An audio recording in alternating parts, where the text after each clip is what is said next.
എടാ രാഴ്ച നിങ്ങളുടെ അപ്പൂപ്പനെ ഞാനിന്ന് കവല വെച്ച് കണ്ടു. എന്തുവാടി? അത്യാവശ്യമായിട്ട് കുറച്ച് മെസ്സേജ് അയക്കണം. ഞാൻ ഇവിടെ മെസ്സേജ് അയക്കുന്നുണ്ടല്ലോ, നീ ആ റൂമിലോട്ട് പോയിരുന്നു മെസ്സേജ് അയക്കുക. റേഞ്ച് കിട്ടത്തില്ല, എനിക്ക് നിങ്ങളോട് ഇരിക്കണം. എടാ രാഴ്ച ഞാൻ നിങ്ങളുടെ അപ്പൂപ്പനെ ഇന്ന് കവല വെച്ച് കണ്ട. അവനൊക്കെ മെസ്സേജ് അയക്കുമല്ലയോ? ഞാൻ വൈകുന്നേരം മുമ്പേ പോയപ്പോ കണ്ടയാ. അയാളെ കാണാതെ പോയി, 1 വർഷം മുമ്പാ കാണാതെ പോയി. അയാളെ കണ്ടു കിട്ടിയായിരുന്നു. നീ ഒന്നും മിണ്ടാതിരി.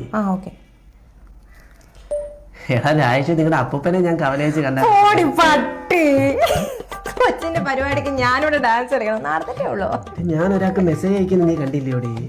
നീ എന്തോത്തിനടി എന്നെങ്കിലും ഡിസ്റ്റർബ് ചെയ്യാൻ വേണ്ടി അടുത്ത് വന്നിരിക്കുന്നത്? നീ ആ റൂമിലെങ്ങാനും പോയിരിക്കേ.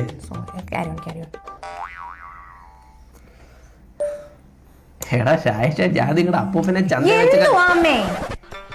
ഇടയ്ക്കിടയ്ക്ക് വിളിച്ച് ശല്യം ചെയ്യാൻ ആ OTP ഇപ്പൊ മെസ്സേജ് അയക്കാൻ തുടങ്ങുമായിരുന്നു. ഒരുത്തരം ഇവിടെ നെഞ്ച് കയറി ഒരാൾക്ക് മെസ്സേജ് അയക്കുവോ ഒരു അപ്പൂപ്പന്റെ കാര്യം പറഞ്ഞിട്ട്? എന്തുവാ ഇത്? ഒരു മര്യാദ വേണം. നീ ഒന്നും മിണ്ടാതിരിക്കുവോ? അമ്മ ഒന്നിനും സമ്മതിക്കത്തില്ല. അമ്മ ഒന്നിനും സമ്മതിക്കും. ഞാൻ നിന്നോട് പറഞ്ഞു റൂമിലോട്ട് പോകാൻ. ഞാൻ ഒരാൾക്ക് മെസ്സേജ് അയക്കുന്നത് കണ്ടില്ലയോ? എന്നെ ഇങ്ങനെ ഡിസ്റ്റർബ് ചെയ്യാതെ. ഞാൻ എന്തോ ചെയ്തു? എന്താണ് ചെയ്തെന്നാ പറയുന്നത്? അവർക്ക് മെസ്സേജ് പോത്തും. അവിടെ ഇരുന്ന് റേഞ്ച് കിട്ടത്തില്ല. പിന്നെ എന്തുവാ ഇത്?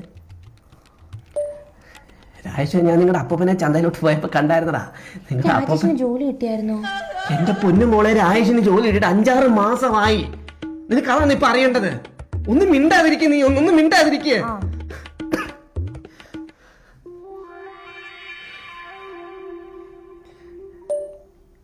രാജേഷ്, ഞാൻ നിങ്ങളുടെ അപ്പൂപ്പനെ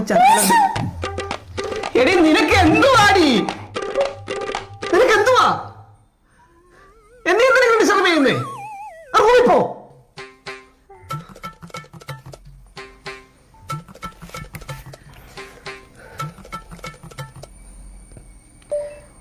ശായിഷ, ഞാൻ നിങ്ങളുടെ അപ്പൂപ്പനെ ചന്ത വെച്ച് കണ്ടായിരുന്ന. നടന്നു പോവായിരുന്നു. അല്ല, അയാൾ അങ്ങ് തീർന്നു. നിനക്ക് സമാധാനമായോ? ചത്ത അയാള്. എന്തുവാ രായിഷ? നിന്റെ അപ്പൂപ്പൻ തീർന്നു. ആ കുഴി നിന്റെ അച്ഛനും ചാടി ചത്ത്. വെച്ചിട്ട് പോകാൻ പറ്റി. മരണം പറയാനായിരുന്നു. രാജേഷ് എങ്ങനെ സഹിക്കുമെന്തോ അച്ഛന്റെ അപ്പൂപ്പന്റെ വേദന.